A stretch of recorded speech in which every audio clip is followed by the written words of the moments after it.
How would somebody know that they're in a situation where this is to be used? Okay. For their average layperson, like how do I know?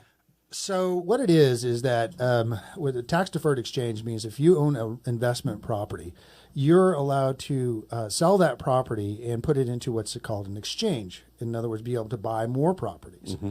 Now, but because you might be selling a property in a single-family home in California, you might be trying to buy a 10-unit apartment complex in Austin, Texas.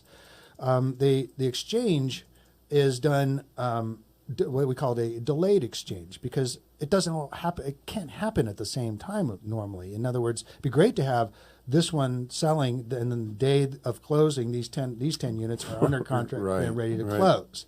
So that's part of the problem, and that's why the IRS allows us to be able to put our for sale property into what's called an exchange where you don't touch the money and be able to choose properties out there, and it could be anywhere. They call it like-kind properties. All it has to be is investment property. It could be land, it could be agriculture, as long as it's producing income. It could be income. Mostly it's income-producing property, like retail and multifamily.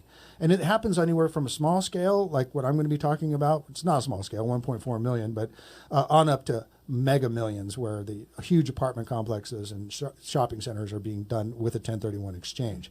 And it just simply means that they can move their equity from this property to this new purchase without paying the gain that you would normally have done if you sold the property and then bought the property. Gotcha. Okay.